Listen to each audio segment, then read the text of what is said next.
자, 우리 앞뒤좌우 서로 함께 축복하실 때, 자, 잠자지 말고 깨어 있읍시다. 오늘은 이렇게 훈련하실까요? 자, 잠자지 말고 깨어 있읍시다. 예, 잠자지 말고 깨어 있읍시다. 그 대신 단잠은 푹 주무실 수 있기를 바랍니다. 예. 제가 퀴즈 하나 냅니다. 분명히 내 것인데 가만히 보면은요, 항상 다른 사람들이 사용을 해요. 그런데 기분이 별로 안 나빠요. 그게 뭐죠? 이름입니다. 이름. 분명히 내 것인데 다른 사람들이 사용을 해요. 자, 그리고 두 번째 퀴즈 나갑니다. 이것은요, 먹어도 배가 안 불러요. 참 신기해요. 먹어도 배가 안 불러요. 그게 뭐죠? 예, 나이입니다. 나이. 예, 나이예요. 두뇌 전이 굉장히 빠르시네요. 나이를 거꾸로 드시는 분은 사실 아무도 없죠. 다시 말씀드리면 젊어지는 사람은 사실은 없어요. 젊어지는 것 같은 것이지 사실 젊어지는 사람은 없습니다. 젊다라는 말이 설다라는 말이거든요. 설 익었다라는 말이에요. 따라서 나이가 점점 든다는 것은 늙어간다라고도 표현할 수 있지만 노사연 집사님의 노랫가락처럼 익어간다 이렇게 표현할 수도 있겠죠. 우리 늙어가는 것이 아니라 조금씩 익어가는 겁니다. 점점 익어갑니다. 여러분, 들판에 벼 이삭이 벌써 나왔더라고요. 자, 이렇게 보니까 벼 이삭이 벌써 나왔더라고요. 이제는 어떤 차례예요? 익어갈 차례입니다. 따라해 보세요. 익어갈 차례입니다.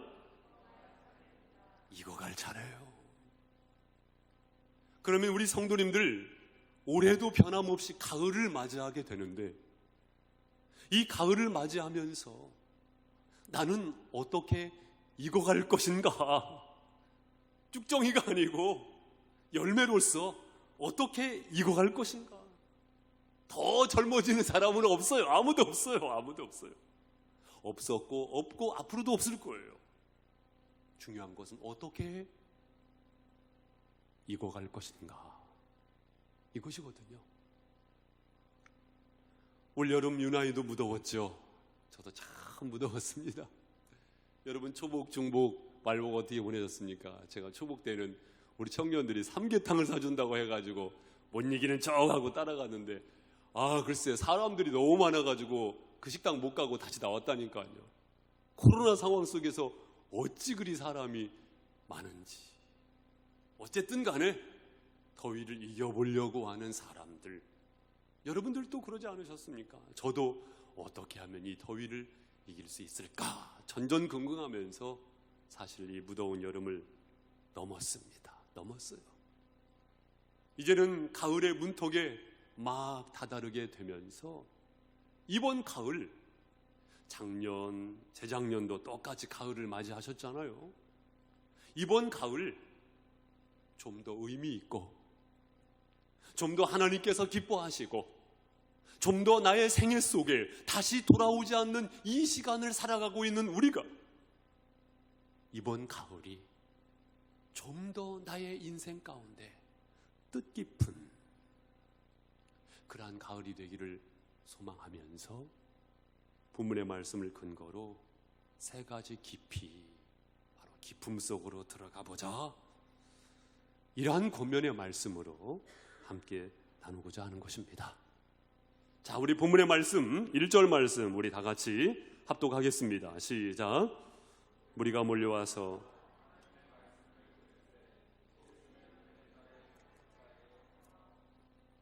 지금 예수님께서 게네사렛 호숫가에 서 계십니다. 사람들이 예수님으로부터 말씀을 듣고자 찾아온 건데요. 이 게네사렛 호수는요, 우리 성도님들이 잘 알고 계시다시피 갈릴리 바다라고도 일컫기도 하고 디베랴 호수라고 바다라고 일컫기도 해요. 워낙 크니까 바다라고 호칭을 하기도 하는 것입니다. 이 게네사렛이라는 말은 여러분 비파라는 악기 아시죠? 이 비파라는 악기가 이렇게 생기지 않았습니까? 그러니까 모양이 이 호수 바다 모양이요, 이 비파 모양처럼 생겼나 봐요. 그래가지고 별명이 붙어 있는데 겟네사렛 호수. 갈릴리 지역에 있는 호수니까 갈릴리 호수라고도 읽었고요. 그리고 당시에 갈릴리 그 지역의 분봉 왕, 로마로부터 권력을 이양을 받아가지고 갈릴리 지역을 다스리고 있던 왕이 안티바 왕이었었는데, 그 안티바 왕이 당시에 황제였었던 디베랴에게 이 호수를 선물로 선사합니다 이렇게 하는 측면에서 이제 그 지역을 디베랴, 그리고 호수의 이름도 아예 디베랴 호수라고, 바다라고 이렇게 짓기도 했었던 바다가 바로 본문에 등장하고 있는 겟네사렛 호수가 되겠습니다. 사람들이 말씀을 듣으러 찾아왔는데 그때 마침 배가 두 척이 있었네요. 그런데 이 배는 어떤 배냐면요, 밤새도록 물고기를 잡아보려고 했지만 물고기를 못 잡았었던 만선이하고 통통 비어있는 배, 그 배에 주님께서 오르시는 겁니다. 그리고는 육지에서 조금 떼기를 청하시더니 적당한 거리 속에서 주님께서 말씀을 전하셔서 영혼을 살리는 일을 하신 것입니다. 여기에서 문득 그런 생각을 해보게 돼요. 만약에 그 배가 만선의 배였다고 한다면, 밤새도록 그물질했을 때 어마어마한 물고기들이 가득한 배였다고 한다면, 왜 밤새도록 그물질을 했냐면 우리와 비슷한 그런 기후가 아니고 더운 지역이니까 밤사이에나 그물을 잡을 수 있는 그런 환경이었거든요. 그런데 물고기를 못 잡았어요. 배가 텅텅 비어 있어요. 그러다 보니 텅텅 비어있는 배에 주님께서 오르셔서 그 배를 쓰신 것입니다. 오늘날 우리로 말하면 강대상으로 쓰신 것이고 강단으로 쓰신 것입니다. 만약에 그 배가 가득한 만선 배였다고 한다면 여러분, 그 배를 주님께서 쓰실 수 있었을까요? 아마도 그렇지도 않았을 거예요. 만약에 내가 좀 이 배를 사용하기를 원합니다 했을 때 그 배가 만선배였다고 한다면은요, 베드로를 비롯했었던 그곳에 있었던 어부들이 뭔 소리요? 안 돼요, 저리가. 아마도 그랬을지 모르겠어요. 아니, 그럴 확률이 더 커요. 하지만 텅텅 비어있는 배, 어쩌면 우리가 주님 앞에 이 시간 우리가 나왔어요. 우리의 모습은 어떻습니까? 내가 만족할 만큼 그렇게 충만한 모습 참 좋습니다. 그러나 그렇지 않다 하더라도 주님께서 쓰시기 원하시면 쓰시는 줄로 믿으실 수 있기를 바랍니다. 공평하신 주님께서 우리 한 사람 한 사람을 그렇게 쓰신다는 사실을 믿으시고 이 말씀의 주인공이 되시기를 주님의 이름으로 축복합니다. 자, 4절 말씀입니다. 4절, 시몬이 대답하여 이르되 선생님, 우리들이 밤이 새도록 수고하였으되 잡은 것이 없지만은 말씀에 의지하여 내가 그물을 내리리다 하고. 여러분, 예수님과 시몬 베드로가요, 눈동자가 마주친 겁니다. 예수님과 시몬 베드로가 눈동자가 마주친 거예요. 그리고 주님의 말씀은 무엇이었습니까? 깊은 데로 가서 그물을 내려 고기를 잡으라, 그것입니다. 어떤 곳으로 가서요? 깊은 데로 가서 그물을 내려서 고기를 잡으라, 그거예요. 더 얕은 데로 가려고 하지 말고 깊은 데로 가서 그물을 내려 고기를 잡으라, 그거예요. 저는 여기에서 아주 중요한 힌트를 얻습니다. 아하, 우리가 가야 할 곳은 역시 더 얕은 곳이 아니고 깊은 데구나. 따라해서 해보세요. 깊은 데구나. 그렇다면 어떠한 깊은 곳으로 가야 할까? 본문의 말씀은 그대로 우리에게 안내를 해주고 있습니다. 첫 번째, 깊음 속으로 가야 할 곳, 그곳은 바로 말씀의 깊이입니다. 따라해 보세요. 말씀의 깊이. 네, 말씀의 깊이입니다. 여러분, 말씀의 깊이. 말씀 보셨잖아요. 말씀에 의지하여 그물을 내리리이다. 말씀에 의지하여 그물을 내리리이다. 무엇에 의지하여? 말씀에 의지하여 그물을 내리리이다. 여러분, 사실 베드로는요, 바다 전문가, 예수님은 바다 전문가가 아니에요. 초보도 완전히 왕초보세요. 전문가라고 따지면은 아마 산 전문가는 되셨을 거예요. 왜냐? 예수님의 아버지 요셉이 목수셨거든요. 그러니까 나무를 많이 필요로 했겠지요. 그때는 뭐 지금처럼 분업을 했겠습니까? 그것도 아니겠잖아요. 산에 가서 나무를 벼다가 그것을 잘라다가 그것을 가지고 목수로서 일을 하시지 않았겠습니까? 그러니까 아마도 예수님께서 아버지 요셉을 따라서 산에 많이 다녔겠지요. 따지고 보자면 산 사람인데 지금 바다 사람에게 깊은 데를 방향 표시한 곳인데, 베드로는 말씀에 의지하여. 여러분, 그리고 예수님과 베드로가 지금 첫 만남이 아니에요. 요한복음 1장 40절 이하에 보면 안드레가 먼저 예수님을 만난 다음에 come and see, 와서 보라 외치고 다녔어요. 형제였었던 시몬 베드로가요, 그 이야기를 듣고 안드레를 따라서 주님 앞에 나왔어요. 첫 만남 속에서 예수님께서는 글쎄 이 시몬을 보고요, 너는 장차 게바라하리라. 게바를 번역하면 베드로라. 너는 지금 부족한 사람일지 몰라도 앞으로 반석 같은 사람, 돌 같은 사람, 그런 사람이 될 거야. 첫 만남 속에서 주님께서는 별명까지 지어주시죠. 그러나 베드로는요, 그 만남이 너무나도 놀라운 만남이었음에도 불구하고 예수님을 따르지 않고 사실은 다시 그물 던지는 곳으로 갔었던 겁니다. 그러면 왜 그 생업의 현장으로 갔을까요? 그 이유인즉슨 마가복음 1장 29절 이하에 보면 우리 예수님께서 시몬 베드로의 바로 이 장인의 열병을 고쳐주시잖아요. 무엇을 말하는 것일까요? 베드로는요, 책임져야 할 식구들이 있었던 겁니다. 이미 베드로는 결혼을 했었던 것이고 아마도 처가살이를 했을 확률이 크고요, 장인을 책임져야 했었고 처가댁을 책임져야 하는 경제적인 부담이 사실은 베드로에게 어깨에 짊어져 있었던 겁니다. 그래서 어쩌면 베드로는 생업의 현장으로 다시 갔을 확률이 더 큰 것입니다. 하지만 너희가 나를 택한 것이 아니요 내가 너희를 택하여 세웠나니. 주님의 택하심은 포기하시지 않는 거예요. 베드로에게 다시 찾아가시는 것입니다. 할렐루야. 다시 찾아가시는 것입니다. 그래서 오늘 본문의 말씀은 다시 만남이 이루어진 거예요. 그리고는 그 말씀,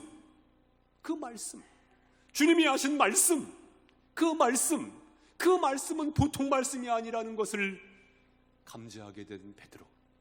그는 말씀에 의지하여, 따라해 보셔요. 말씀에 의지하여. 여러분, 말씀 의지하고 있습니까? 혹시 말씀 의지하는 생활을 잊어버린 지가 올해는 아니십니까?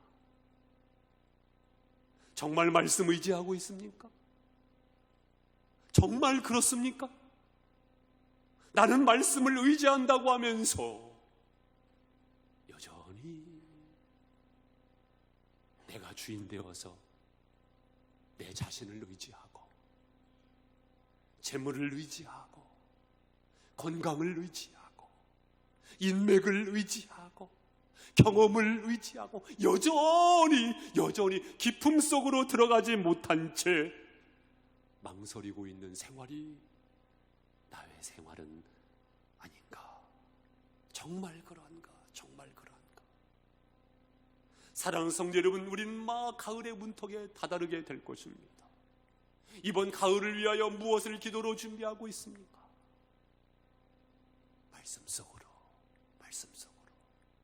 말씀 속으로 들어가시는 저와 여러분이 주님이 되시길 주님의 이름으로 축원드립니다. 여러분, 말씀이 살 길이에요. 뭐가 살 길이라고요? 말씀이 살 길입니다. 에베소서 6장 말씀 잘 알고 계시지요? 우리의 씨름은 혈과 육에 대한 것이 아니요 오직 정사와 권세와 하늘에 있는 악의 영들에게 대함이라. 우리가요 사실은 영적인 씨름을 하고 있습니다. 영적인 씨름에서 자빠지고 넘어지신 분도 계시잖아요. 영적인 씨름에서 당당히 승리하고 이 시간 주님의 위로를 받고 계신 분도 계시잖아요. 우리는 영적인 씨름을 하고 있는 거예요. 그래서 두려워하고 염려하고 망설이고 유혹에 빠지고 영적인 씨름에 있는 것입니다. 사랑하는 성도 여러분, 그 영적 씨름 속에서 승리할 수 있는 영적 전신갑주가 무엇입니까? 구원의 투구와 의의 흉배와 진리의 허리띠, 평안의 복음으로 예비한 신발, 믿음의 방패, 성령의 검, 곧 하나님의 말씀을 가지라. 결정적 승리의 도구는 방어용 무기도 아니고 공격용 무기는 성령의 검, 곧 하나님의 말씀인 줄로 믿습니다. 여기에서 말하는 하나님의 말씀을 가지라 할 때 그 말씀은 헬라 원전의 로고스가 아니에요. 레마예요, 레마. 로고스는 뭐예요? 기록된 말씀이라고 볼 수가 있겠지요. 그것이 아니고 레마, 그 말씀이 나에게 부딪혀온 그 말씀, 나에게 부딪혀온 그 말씀, 그 말씀이야말로 성령의 검으로서 전신갑주를 입은 영적 군사가 승리할 수 있는 유일한 무기라고 당부하고 있는 것입니다. 사랑하는 성도 여러분, 나는 근간에 무엇 때문에 짓눌려 있습니까? 우리의 살 길과 우리의 승리의 길과 우리가 주님께 영광 돌릴 수 있는 길은 주의 말씀은 내 발의 등이요 내 길의 빛이니이다. 말씀이니 말씀 속으로 깊이 들어가실 수 있는 저와 여러분이 되실 수 있기를 바랍니다. 여러분, 코로나19가 신앙생활을 막아버리는 것일까요? 신앙생활을 더 못하게 하는 것일까요? 그렇지 않아요. 오히려 말씀 생활을 더 잘할 수 있도록 안내하는 역할을 할 수도 있을 겁니다. 중요한 것은 내가 어떻게 마음을 먹느냐. 세상 사람들도 일체유심조 이런 말을 하잖아요. 내가 어떻게 마음을 먹느냐에 따라 달려있는 것입니다. 하나님의 말씀, 하나님의 말씀, 하나님과의 말씀. 여러분들이 가정에 거하시는 시간이 더 많아지시겠죠. 외출하시는 시간보다 실내에 거하시는 시간이 더 많아지시겠죠. 하나님의 말씀, 하나님의 말씀을 더 가까이 만나실 수 있는 계기가 되실 수 있기를 바랍니다. 5가지 만남의 방법을 말씀을 드렸죠. 첫 번째가 뭐예요? 듣기. 두 번째가 뭐예요? 읽기. 세 번째가 뭐예요? 공부하기. 네 번째가 뭐예요? 암송하기. 5번째가 뭐예요? 묵상하기. 묵상하기는 다 4가지와 함께하는 방법이라고 말씀을 드렸잖아요. 5가지 방법으로 우리는 하나님과의 만남을 가질 수 있어요. 여러분, 하나님의 말씀을 잘 들으시는 성도가 되실 수 있기를 바랍니다.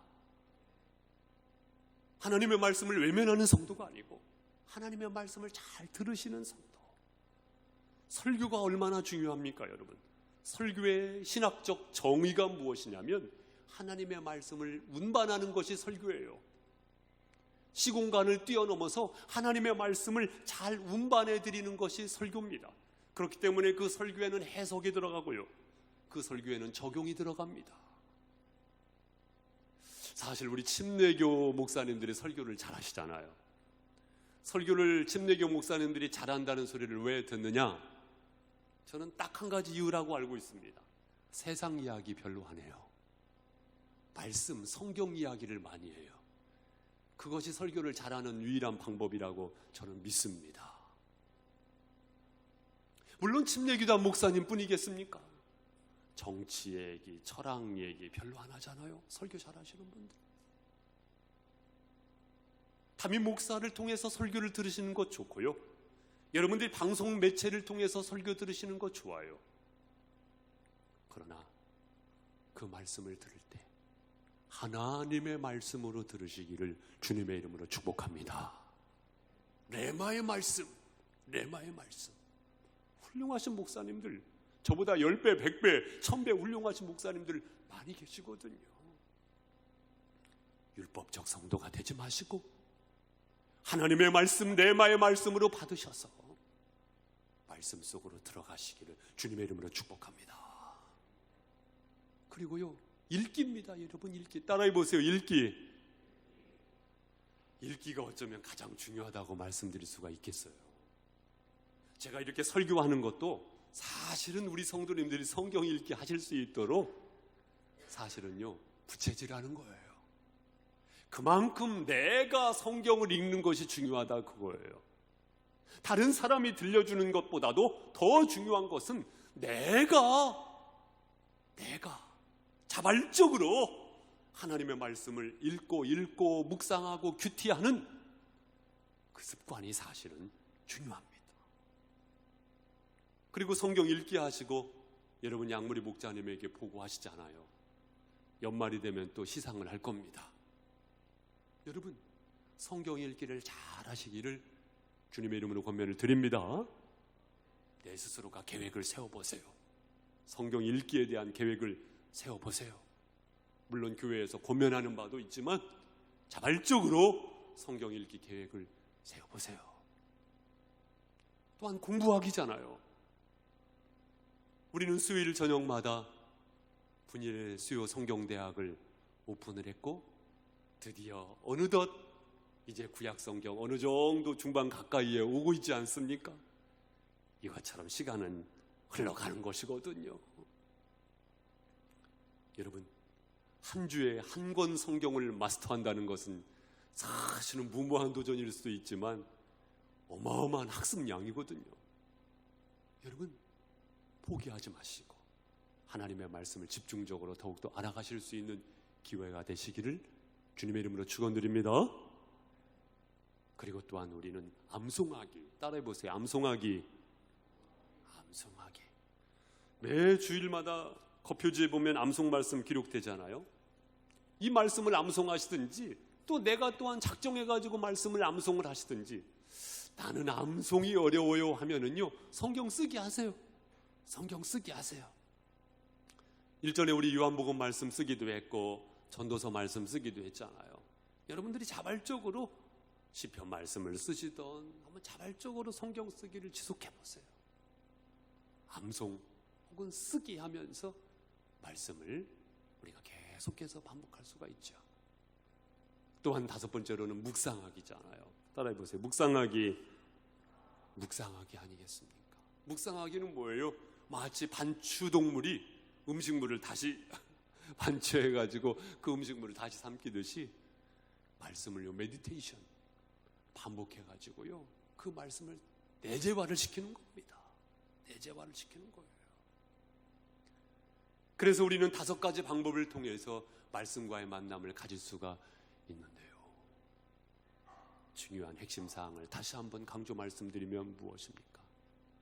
말씀 속으로 깊이 들어가시라 그것입니다. 말씀 속으로 깊이 들어가시는 가을을 여시기를 주님의 이름으로 축원드립니다. 두 번째로, 자, 6절 말씀 보시기 바랍니다. 자, 에어컨 잠깐 꺼도 될 것 같아요. 자, 뒤에 에어컨 잠깐 꺼도 될 것 같아요. 자, 6절 우리 성도님들 읽어보세요. 시작.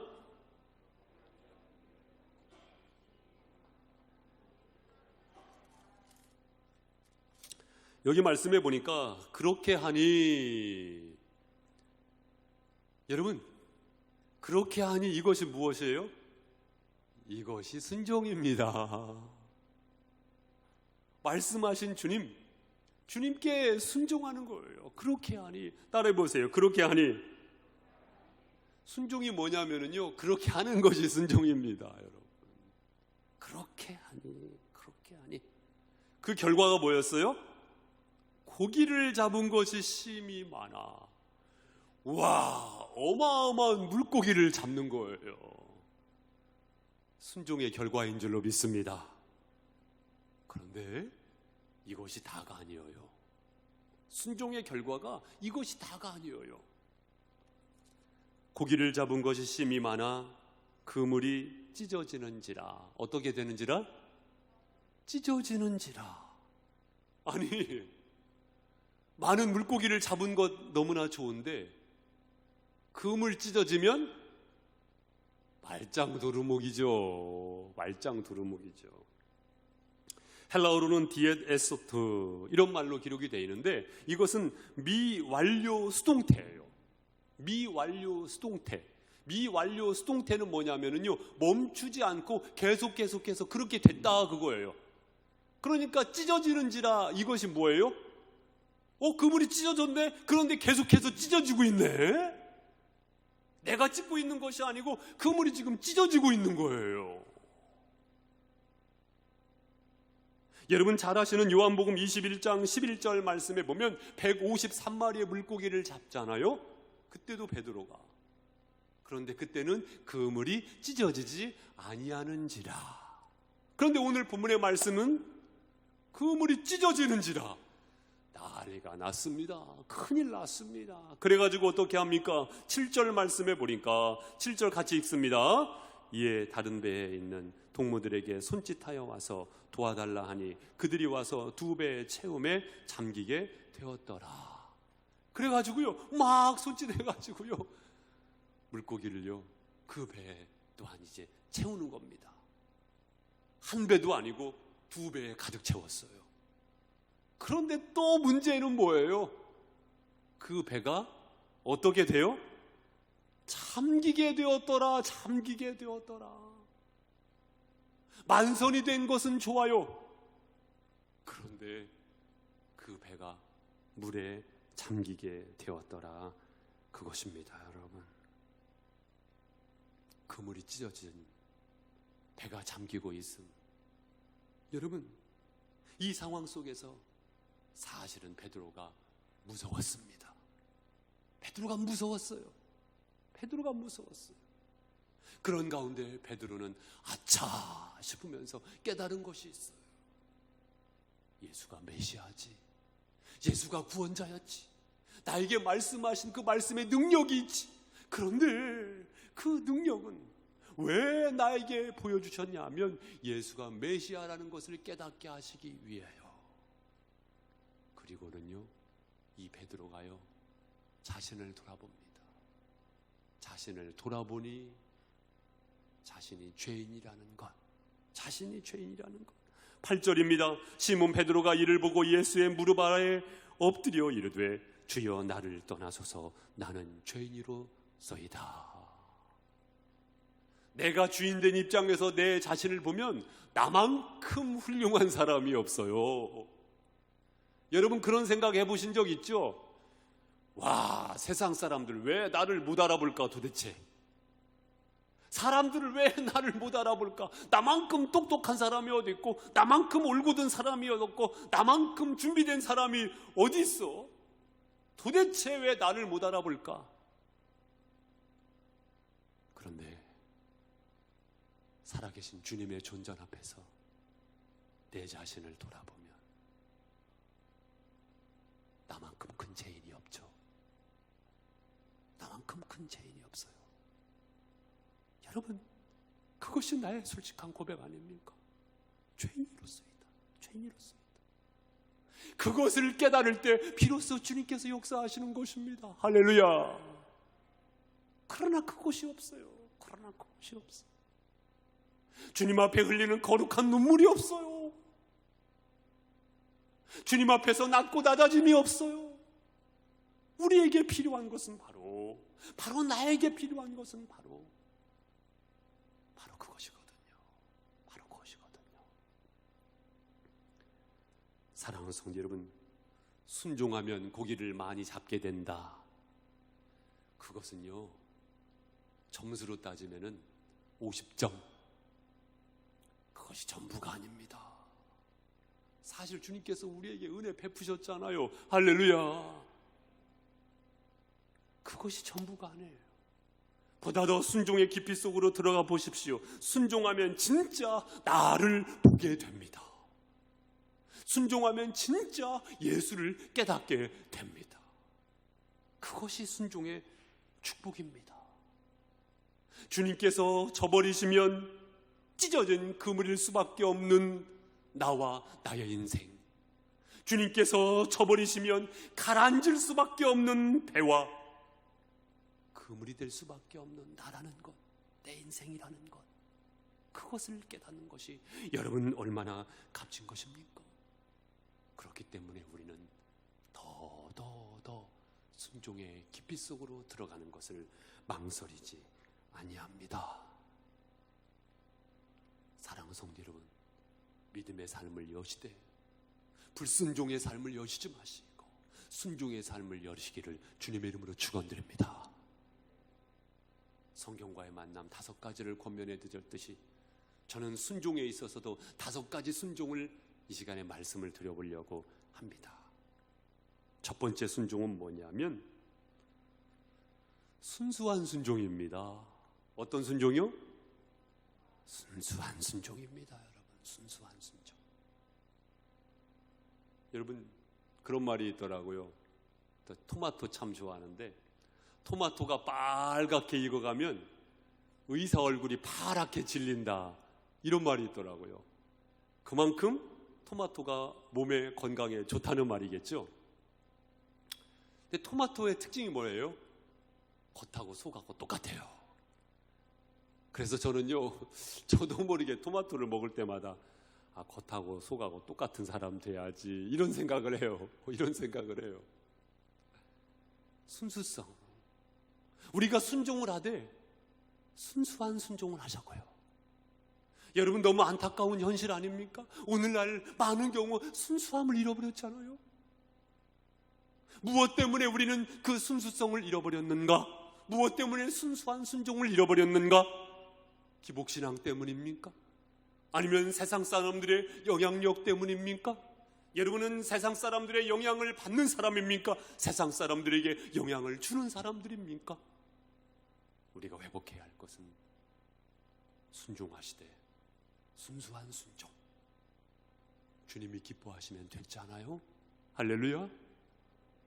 기복신앙을 전제로 하는 것이 아니고 주님이 기뻐하시면 됐잖아요. 그 순수한 순종, 그것이 우리의 순종이 되자고요.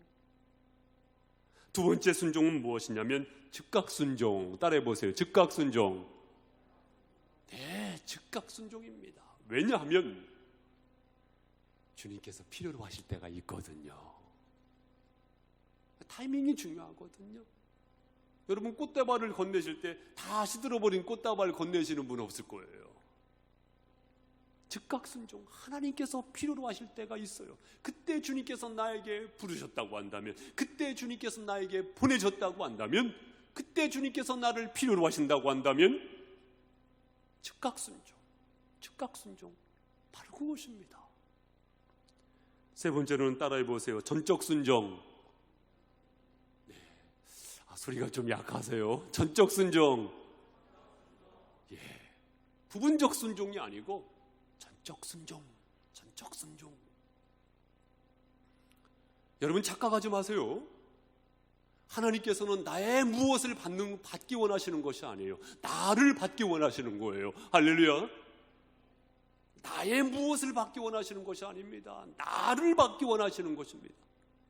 그래서 종종 말씀드리지만 하나님의 일은 종이 한 장을 들으시더라도 종이 한 장 듣는 힘으로, 그 마음으로가 아니라 지구를 떠받치는 마음으로, 지구를 떠받치는 정성으로 드는 것이 바로 하나님의 일입니다. 따라서 부분적인 것이 아니고 전적인 순종, 그 순종이 저와 여러분의 순종이 되어야 할 줄로 믿습니다. 네 번째로는요, 따라해보세요. 함께 순종. 함께 순종하는 것입니다. 함께. 오늘 본문의 말씀도 손짓을 해가지고요, 벗을 부르잖아요. 그래가지고 배를 준비하지 않습니까? 함께 순종하는 것입니다. 여러분, 함께 순종. 마지막 다섯 번째로는 불가능 속에서의 순종. 따라해보세요. 불가능 속에서의 순종. 네, 불가능 속에서의 순종입니다. 여러분, 순종이 왜 순종일 수 있습니까? 믿음으로 하기 때문에 순종일 수 있는 것 아니겠습니까? 때로는 하나님께서요, 불가능 속에서 순종을 요청하세요. 그때 순종하시며 말씀하신 하나님을 경험하시게 될 줄로 믿습니다. 며칠 전에 제가 휴가를 보내는 중에 글쎄 이렇게 영상을 보는데 제가 함께 이렇게 공부했었던 박부규 목사님이라는 분이 새롭게 하소서에 출연을 하신 거예요. 그 얼굴 보고 깜짝 놀란 거예요. 그래가지고 이 목사님이 왜 새롭게 하소서 출연을 하셨나 해가지고요, 유심히 말씀을 이제 그 간증을 들었다는 것 아닙니까? 와, 근데 정말 큰 은혜를 받았습니다. 청주의 상록수 침례교회를 개척하신 목사님이신데, 이 목사님이 하나님의 말씀을 듣고 개척을 하셨어요. 그런데 그 기쁨도 잠시, 아들이요, 희귀성 난치병 걸리게 된 거예요. 그리고는 그 골수 기증자를 찾고 찾아 나섰는데 기증자가 없어요. 하지만 그 어려움 속에서, 그 애타고 힘들고 전전긍긍하는 상황 속에서 기가 막히신 하나님, 살아계신 하나님, 놀라우신 하나님을 경험하는 그 간증이 너무나도 참 도전이 되더라고요. 사랑하는 성도 여러분, 순종할 때, 순종의 깊이 속으로 들어갈 때 말씀하신 하나님, 능력의 하나님, 은혜의 하나님, 살아계신 하나님을 경험하시게 될 줄로 믿습니다. 여러분의 가정 안에서, 만남 속에서, 일터에서 그 경험이 있기를 주님의 이름으로 축복합니다. 저는 우리 교회가 불순종하는 교회가 아니고 순종하는 교회로 더욱더 성숙해 갈 수 있기를 주님의 이름으로 소망합니다. 마지막 세 번째입니다. 우리 10절, 11절 말씀 한 번 더 우리 성도님들이 읽겠습니다. 시작.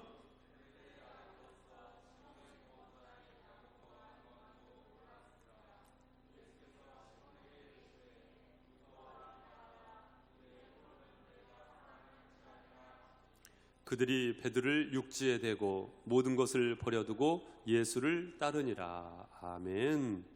시몬에게 말씀하시는데 무서워하지 말라 말씀하시고요, 이제 후로는 퇴보가 아니고 전진하면서 이제 후로는 내가 사람을 취하리라 말씀하세요. 베드로는 두렵고 떨림으로 그 말씀을 받고 그물을 버려두고 예수를 따르게 됩니다. 여러분, 사랑하는 성도 여러분, 베드로는 사람을 취하는 자가 된 것입니다. 더 이상 강태공이 아니고 사람을 취하는 그리스도의 제자가 된 것입니다. 사명자가 된 것입니다. 어떤 사명자? 사람을 살리는 사명자. 사람을 부르고 사람을 세우고 사람을 양육하는 주님의 제자가 된 것입니다. 사랑하는 성도 여러분, 그것 알고 계십니까? 여러분 모두 이 자리에 계신 한 분 한 분 구원받으신 줄로 믿습니다. 구원받았다고 한다면 사명자예요. 왜냐? 내가 살게 됐는데 내 가까이에 있는 그 어떤 사람이 살지 못한다고 한다면 되겠습니까, 여러분? 그 긍휼함이 사실은 우리에게 있잖아요. 그렇기 때문에 우리는 사명자로 살아가는 것입니다. 혹시 이것을 잊어버리고 있지는 않느냐, 그 말씀이에요. 나는 무엇 때문에 그것을 잊어버렸는가? 내가 기도해야 할 제목은 다른 것이 아닙니다, 여러분. 그 과정을 극복하게 하여 주시옵소서. 이겨내게 하여 주시옵소서. 그 기도를 해야 합니다, 여러분. 어쩌면 안드레처럼 메시아를 만났다, 메시아를 만났다, 커맨시 와서 보아라, 말로 선포하는 전도자가 있을 수 있지요. 네, 그 전도자가 필요한 것입니다. 그런데 만약에 이 안드레가 양치기 소년이었다고 한다면, 거짓말하는 양치기 소년이었다고 한다면 안드레의 말을 누가 들었을까요? 베드로가 주님 앞에 나왔을까요? 그렇지도 않았을 거예요. 안드레가 그렇게 쓰임받을 수 있었던 저변의 근거는요, 안드레가 그만큼 신뢰받는 자로서의 삶을 살았기 때문에 그가 선포하는 말이 신빙성 있게 사람들에게 들려졌던 것이고, 하나님께서는 그 세대 가운데 그렇게 쓰셨고 역사하셨던 것 아니겠습니까? 따라서 전도라는 것은, 사명자의 삶이라는 것은 크게 두 가지죠. 직접적인 방법과 간접적인 방법이 있지요. 우리의 입술의 선포를 통하여서, 또한 그것이 이루어지게 하기 위한 나의 삶이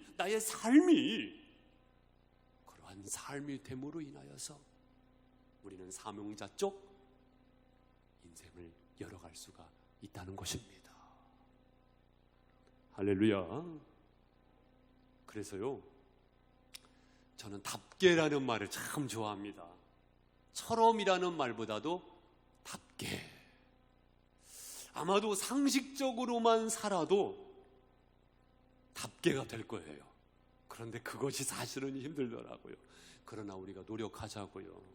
답게. 목사는 목사답게. 아빠는 아빠답게. 엄마는 엄마답게. 사장님은 사장님답게. 직분자는 직분자답게. 그리스도인으로서 그리스도인처럼이 아니고 그리스도인답게.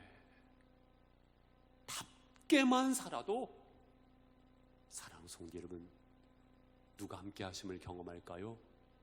성령님의 도우심을 경험하시게 될 줄로 믿습니다. 성령님께서 다른 자에게 힘주시는 것이 아니에요.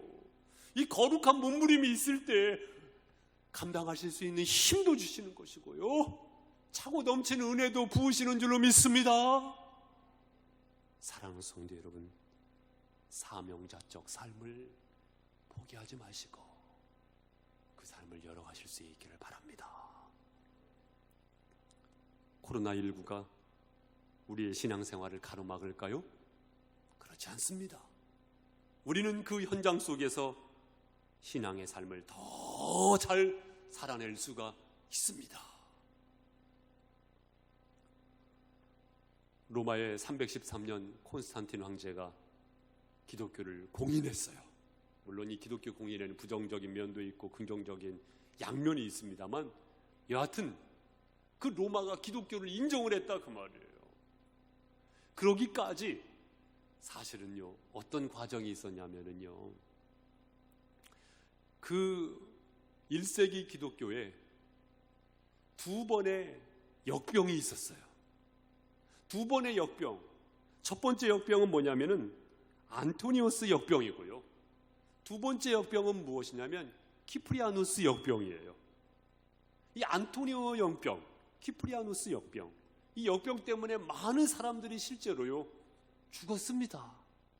코로나19와는 비교가 안 되죠. 코로나19는 감기보다도 사망률이 낮으니까. 그러나 그때 그 역병으로 인해서 어마어마한 사람들이 죽었어요.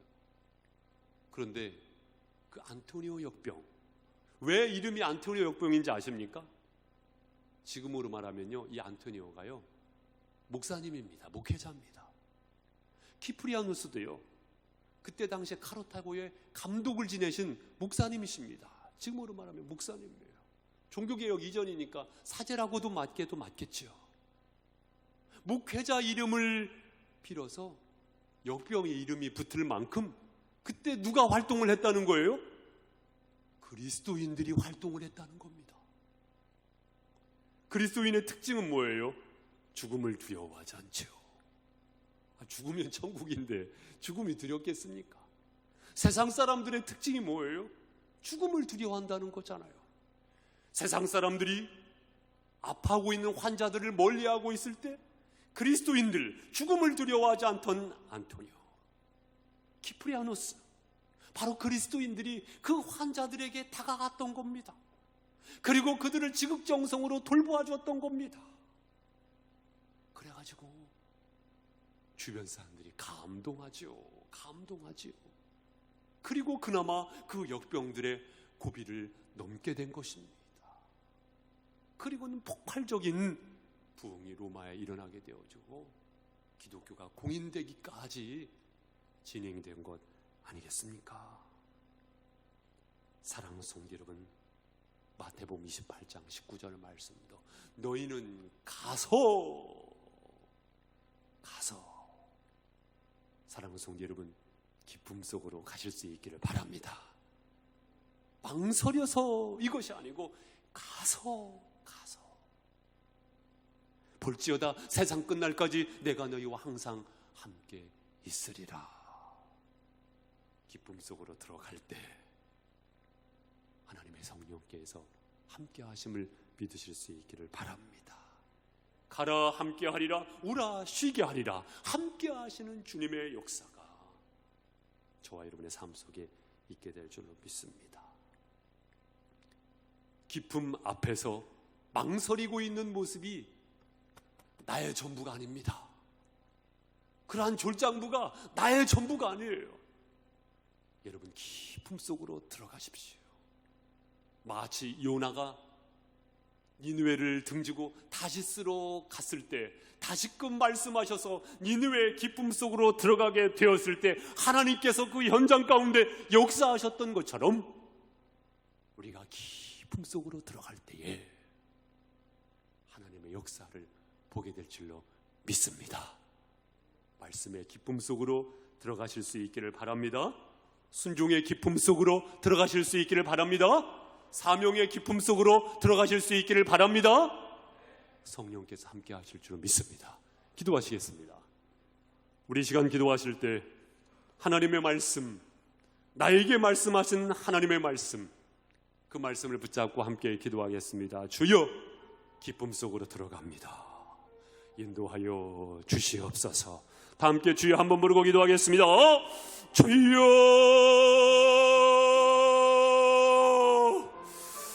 부족하고 헐많은 이 종을 다시 만나주시고 내 앞에 얻어낼 수 있도록 참으로 감사를 드립니다.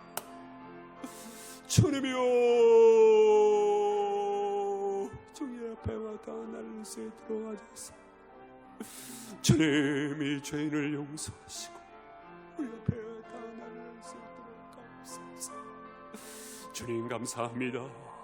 이 부족한 종 붙잡아주시고 우리 하나님의 역사하셔서 나타날 수 있도록 하시고 죄 앞에 아멘을 용달르는 삶이 되게 하시고 우리 성도님들 나약해지지 아니하고 믿음으로 굳게 서서 하나님의 성령으로 충만하여 영적 전신갑주를 입고 성령의 검, 곧 하나님의 말씀으로 승리하는 자들 되게 하시고 순종하되 주님의 마음을 시원케 드리는 순종과 사명자로서의 삶을 살아갈 때에 우리 하나님 앞에 하여 주셔서 아버지 하나님의 큰 역사를 이 시대에 열어갈 수 있는 우리 성도들 될 수 있도록 주여 주옵시고 우리 하나님 앞에 나타날 수 있도록 가옵소서. 주님 하시기 원합니다.